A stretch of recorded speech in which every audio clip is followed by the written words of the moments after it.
Coucou tout le monde, bienvenue sur la chaîne Passion Tête et Corps. J'espère que vous allez bien en ce matin très froid, -26.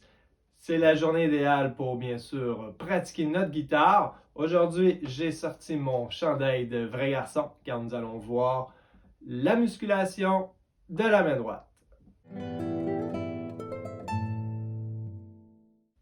Tout d'abord, je vous invite à aller voir la vidéo de la semaine passée où nous avons vu ensemble tous les petits points de la bonne position. Hauteur du repose-pied, angle de guitare, déplacement des bras, les épaules et tout ça, car c'est vraiment la base pour bien se placer, pour travailler avec notre main droite. Au niveau de la main droite, il y a deux possibilités au niveau des techniques à utiliser, tout dépendamment de la situation. Premièrement, je vais vous parler de la technique de buter. Je vous ai fait ici une belle petite feuille pour vous aider à prendre des notes durant la vidéo. Utilisée pour faire ressortir une ligne mélodique. Donc, tout ce qui est solo, un trait de gamme ou une mélodie. C'est préférable d'utiliser le buté.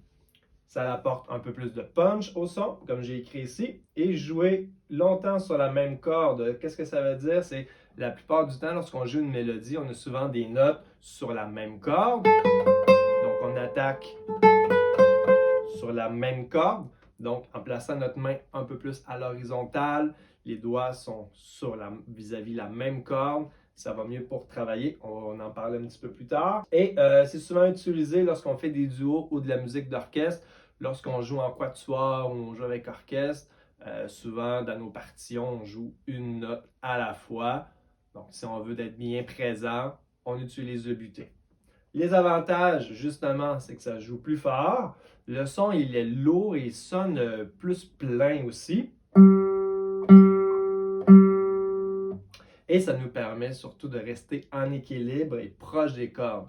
Lorsqu'on commence à la guitare, c'est vraiment le nerf de la guerre. Souvent, les gens ont tendance à s'éloigner trop loin des cordes. Avec la technique du buté, ça nous permet de nous aider un petit peu. En tout cas, certains élèves, certaines personnes ont plus de facilité à rester proche de la corde en utilisant la technique du buté. Donc, moi, personnellement, je trouve que lorsque j'utilise le buté, je suis un petit peu moins agile et je joue moins vite, comme j'ai écrit ici.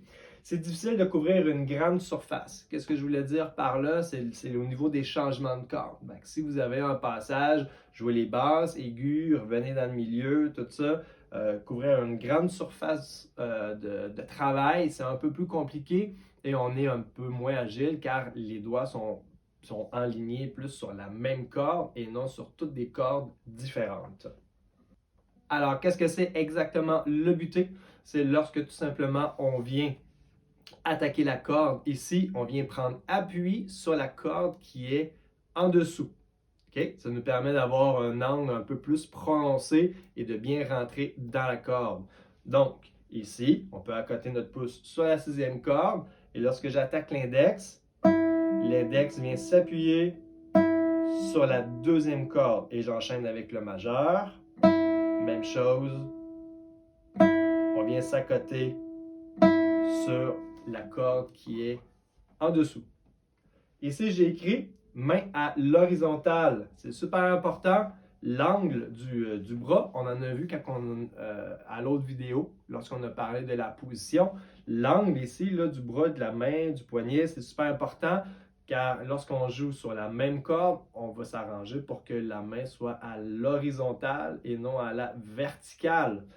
Donc, première chose à vérifier, la bonne inclinaison au niveau de votre poignet pour que les doigts soient vis-à-vis le plus possible la même corde. Ensuite, j'ai écrit ici toujours faire le piston, toujours armé, c'est-à-dire lorsque le doigt descend sur la corde, il n'est plus armé, il n'est pas prêt à attaquer la prochaine note qui est sur la même corde. Donc, il faut toujours faire le piston, c'est-à-dire quand un doigt descend, l'autre doigt remonte. Vous pouvez l'imaginer comme un peu un militaire là, qui marche. Là. Lorsqu'une jambe descend, hop, l'autre monte pour toujours avoir un arme prêt à attaquer la corde. Et pour finir, j'ai écrit travailler main ouverte, main fermée, pouce entre parenthèses. C'est tout simplement au début, lorsqu'on commence, on peut travailler avec le pouce Sur la sixième corde, on le stationne là, comme on dit, et on travaille le buté. On va le faire tout à l'heure. Ou tout simplement, le pouce, il va venir accompagner l'index, les autres doigts, si on veut, en venant s'appuyer sur la corde deux cordes au-dessus de notre attaque. Pourquoi il faut travailler les deux situations au niveau du pouce, pour avoir la main ouverte ou fermée? C'est exactement le même principe que lorsqu'on fait de la musculation, on n'a pas le même ressenti si on prend une barre qui est plus grosse, on appelle ça on prend des fat grips. Si on a un poids avec la main ouverte, on n'a pas la même sensation dans nos avant-bras que si on a le pouce fermé. Et dans certaines situations musicales, où on va en parler un petit peu plus tantôt, les deux façons de faire vont nous aider. On poursuit avec la deuxième technique à la main droite, le tirer. Encore une fois, sur la feuille, j'ai écrit utiliser pour tout simplement faire ressortir une ligne mélodique avec un accompagnement. Exemple, dans un arpège, si on fait les basses, accompagnement et mélodie, on va utiliser principalement, la plupart du temps, on va utiliser la technique du tirer. Exemple, mettons si on fait les jeux interdits.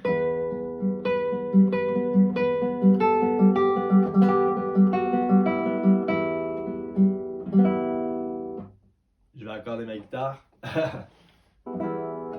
Bon, désolé, vous savez ce qu'on dit, un guitariste passe la moitié du temps à s'accorder et l'autre moitié du temps à jouer faux. Alors, je reprends. Lorsqu'on fait une mélodie accompagnée, exemple les jeux interdits.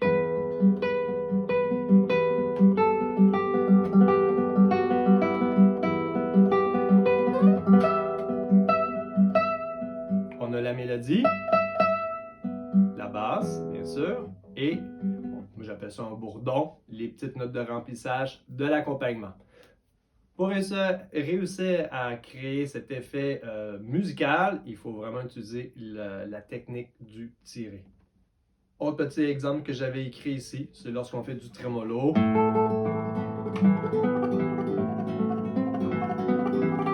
Lorsqu'on fait la basse, une mélodie et tout ça, on utilise, dis-je, le tirer.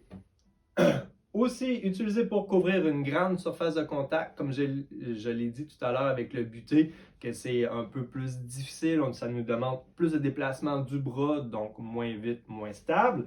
Ici, en ayant la main à la verticale, c'est-à-dire qu'on a un peu plus, dans le langage sportif, on fait plus du man-to-man, chaque joueur surveille son rival, et bien ça nous permet de couvrir une plus grande surface de terrain sur la guitare.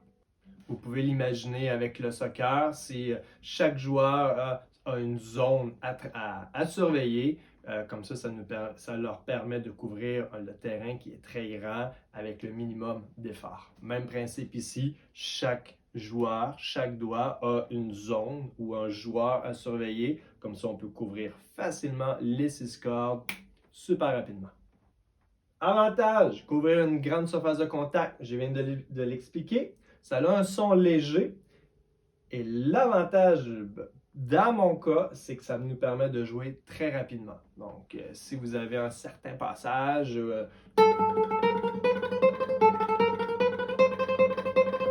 lorsqu'on utilise le tirer, moi personnellement, je peux vraiment pousser mes limites au niveau de la vitesse. Et bien sûr, la mélodie accompagnée, faire ressortir une mélodie, accompagnement et basse. Malheureusement, le tirer, ça nous fait jouer un petit peu moins fort, on perd en volume, puis ça occasionne donc un son un petit peu moins punché. Donc, si vous faites un très solo ou des notes vraiment que vous voulez que ça soit très viril et punché, comme dans la musique espagnole ou peu importe, basculer en buté. Et vous savez qu'on peut alterner le buté et le tiré, il faut toujours l'ajuster à la situation. C'est pas on fait toute la pièce en tiré, on fait toute la pièce en buté. Et bien sûr, après un certain temps, un nombre d'années de travail, il faut être capable de changer assez rapidement de technique. Pour finir sur la feuille, j'écris la main à la verticale pour que les doigts soient vers le haut, que chaque doigt soit dans une zone ou vis-à-vis une corde. Exemple, le pouce va surveiller les trois basses, hein? Le mi, le la et le ré. L'index vis-à-vis la troisième corde, le sol, le si pour le majeur et bien sûr la petite corde pour l'annulaire. Main verticale, super, super important. On continue avec le travail un peu plus précis au niveau des doigts. On commence avec le pouce parce que c'est vraiment le pouce qui travaille un peu dans l'ombre, mais c'est lui qui travaille le plus fort. Et souvent, les gens ont tendance à le négliger.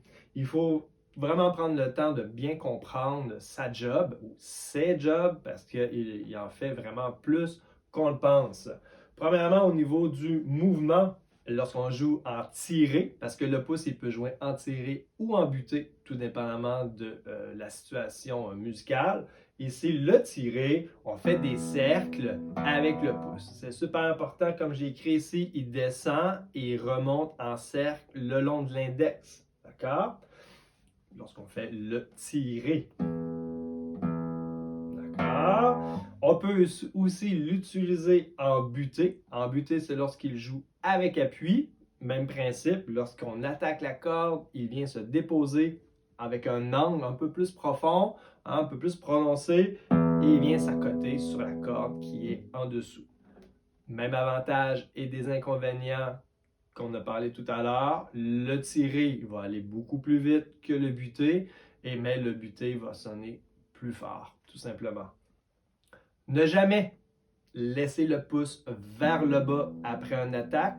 Comme j'ai parlé tout à l'heure, il faut toujours avoir le plus d'outils, le plus de doigts possible, toujours prêt à attaquer la corde. Si vous laissez le pouce vers le bas, il doit remonter pour pouvoir redescendre. Tandis que si vous pensez qu'il y a un élastique après le pouce, du moment qu'il descend ou on ressort, voyez-le comme vous voulez, peu importe, lorsqu'il descend, il doit tout de suite remonter pour être prêt à attaquer.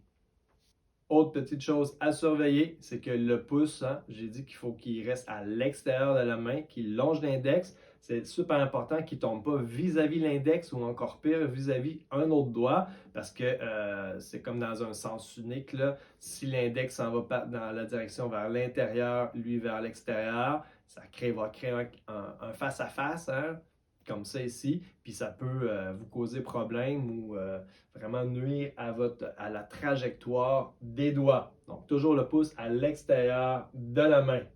C'est pour ça que le dernier point, il ne faut pas mettre le petit oiseau en cage, comme ma grand-mère me disait lorsqu'elle m'a appris la guitare quand j'avais 5-6 ans. Elle disait ça, mets pas le petit oiseau dans la cage, parce que sinon il reste pris là, puis là il ne sert plus à rien. Laissez le pouce toujours à l'extérieur de la main. Bon, les avantages, points positifs au niveau du pouce, bien sûr, ça joue fort et jouer avec le pouce, c'est le doigt le plus gros, le plus bateau si on veut. Donc, on peut l'utiliser à bon escient. Dans certaines situations, on va lui donner une note précise à jouer qui va créer un accent naturel.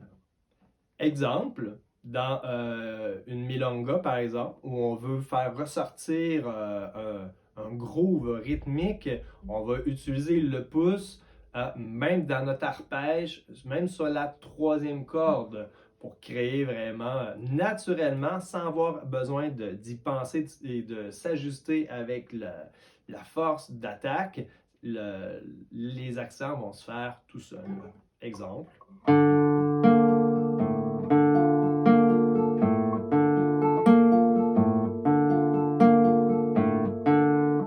Les notes jouées avec le pouce vont sortir naturellement plus fort. L'autre avantage avec le pouce, son point fort, je trouve, c'est que c'est assez facile de lui faire changer de timbre. On a juste besoin de varier l'inclinaison de son attaque et on entend tout de suite la différence. Si vous voulez que le pouce sonne moins fort, qu'il y ait un son plus rond, plus feutré, on va utiliser le pouce vraiment parallèle à la corde. Okay? Comme ça, il n'y a pas d'ongle du tout qui touche à la corde. Il y a vraiment une grande partie de la peau du pouce, Fait que ça va sonner très rond, très chaud. Et plus que vous allez changer l'angle d'attaque, c'est-à-dire de rentrer à 45 degrés, plus que vous allez monter l'angle comme c'est ici, plus que vous allez tomber, l'attaque va être sur le bout du pouce. Vous allez travailler avec plus l'ongle. Comme ça va sonner de plus en plus fort et on va entendre un peu plus l'attaque de l'ongle qui va sonner plus clair, plus punché. Avec juste un changement d'inclinaison d'attaque, on peut faire beaucoup de choses. Voyons maintenant le travail obscur du pouce. Il peut faire des PIDs, c'est-à-dire lorsqu'on joue en butée, comme c'est ici, on replie le pouce pour venir tout de suite étouffer la corde. Comme exemple, dans la fameuse pièce de Léo Brouwer,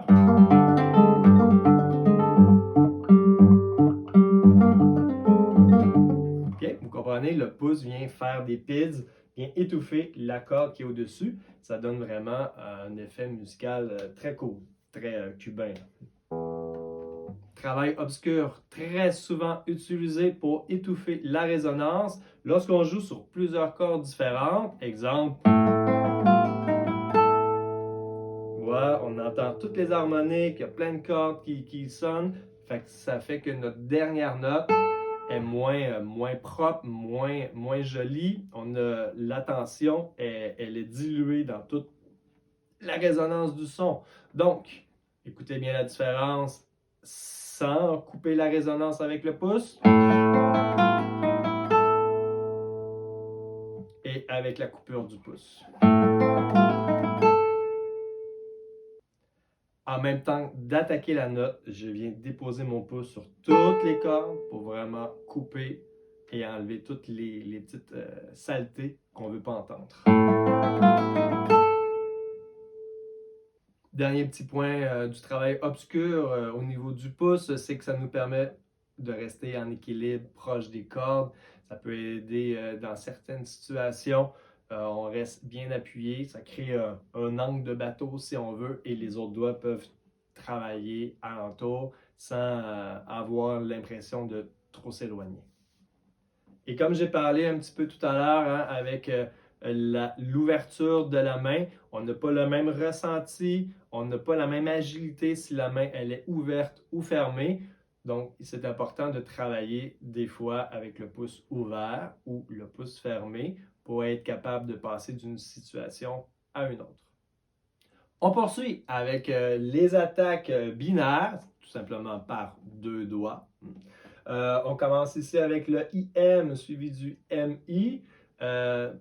Certaines personnes vont dire ah, c'est la même chose, commencer avec l'index ou IM ou MI, mais vraiment pas du tout. Si on s'en va vers les bases, on va préférer commencer notre mouvement avec l'index parce que vu que l'index est plus court que le majeur, lorsqu'on va changer de corde, c'est l'index qui va être vis-à-vis la prochaine corde. Donc, l'enchaînement des cordes se fait beaucoup mieux.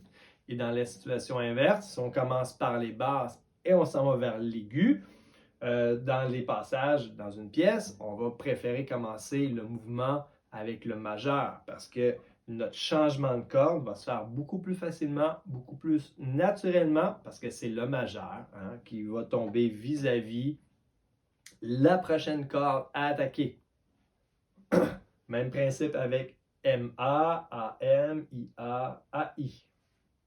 Pour cette technique, vous pouvez le travailler soit en tiré ou soit en buté. Exemple, je vais le faire avec IM 8 fois chacune des cordes en buté.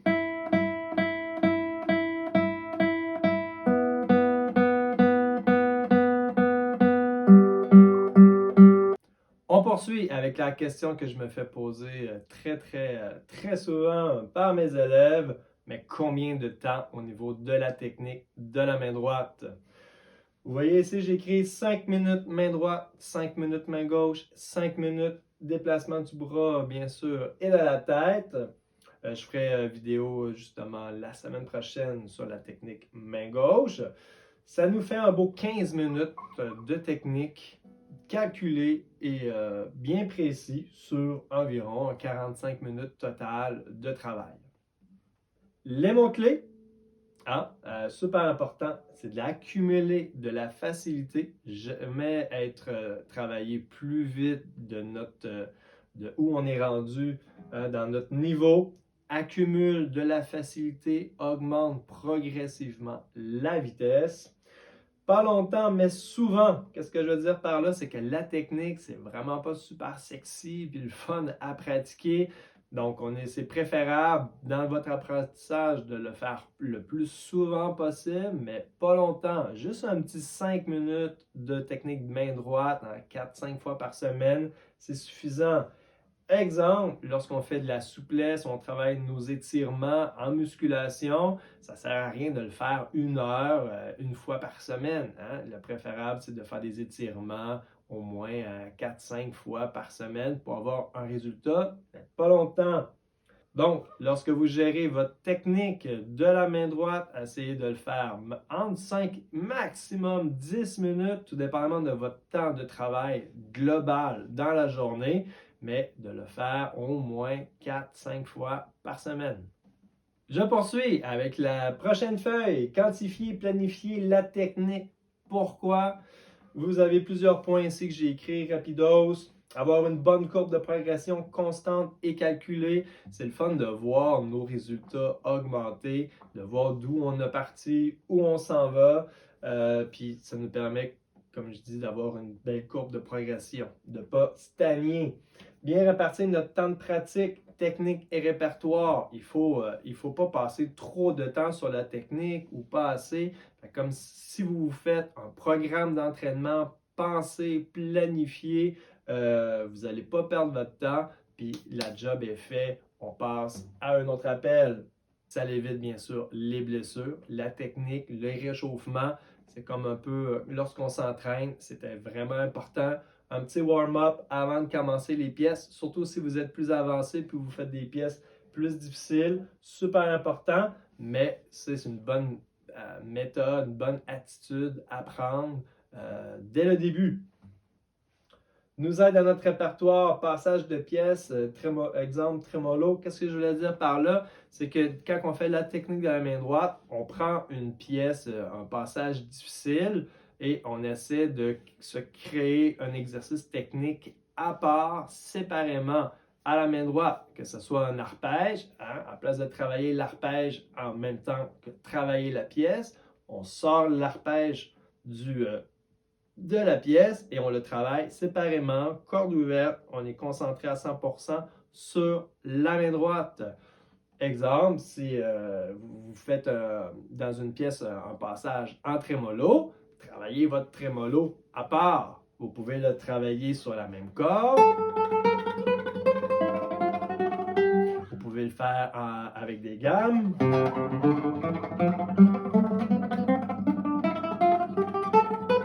Vous pouvez le travailler aussi vraiment version trémolo avec des octaves. Avec des sixtes.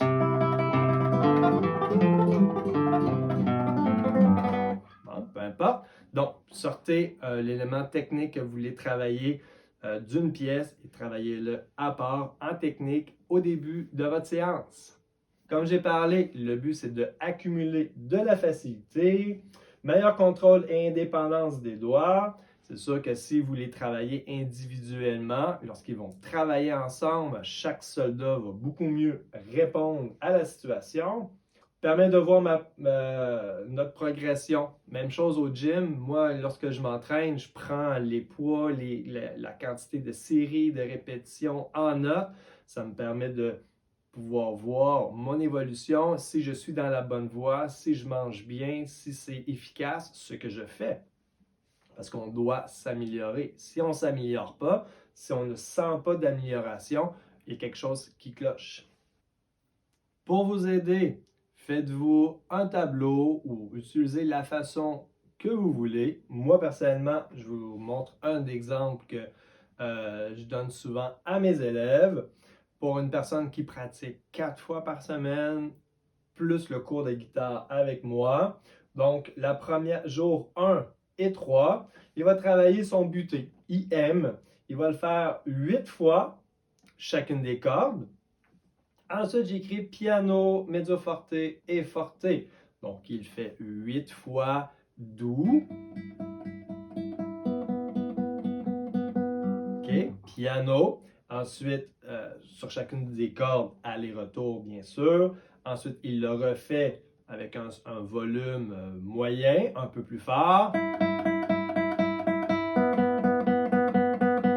Et ensuite, une autre fois, aller-retour, le plus fort qu'il peut, sans nuire à la qualité du son. Je vous explique. Premièrement, au niveau des volumes, c'est super important de travailler avec des volumes différents. Pourquoi? Parce que plus on joue fort, c'est à ce moment-là que notre technique se dégrade puis que ça devient vraiment mauvais. On a tendance à faire des plus gros mouvements, à s'éloigner inutilement des cordes. En travaillant avec les 3 volumes, ça nous permet d'essayer de se concentrer pour avoir la même dépense énergétique, le même mouvement, peu importe le volume que l'on joue, et rester toujours le plus près possible des cordes. Autre point intéressant au niveau des volumes, c'est que ça nous permet de s'écouter davantage, d'être mieux concentré et de toujours entendre ce que l'on fait. On reproche toujours aux musiciens de ne pas s'écouter assez lorsqu'ils travaillent et c'est en travaillant avec des volumes différents, ça aide la concentration, hein? Puis ça nous aide beaucoup à être concentrés. Ensuite, je vous parle de pourquoi j'ai choisi 8 fois, 4 fois et ensuite 2 fois. Moi, je préfère diminuer la quantité à la place de monter la vitesse. Pourquoi? Parce qu'il faut que notre information parte de notre système nerveux et un peu moins de la tête. Exemple, c'est pour ça qu'il y a certains builders, excusez, qui vont travailler en faisant une répétition. OK? Comme il y a le coach sportif et ancien Monsieur Olympia, je crois, Mike. Lui, dans son programme d'entraînement, il va faire, mettons, 10 séries de une répétition. Et il explique que c'est beaucoup plus fort lorsque c'est le système nerveux qui pousse, qui prend le dessus à la place de la tête. Même principe à la guitare. Lorsqu'on joue vite ou lorsqu'on joue, la tête n'a pas le temps de penser à chaque note que l'on fait.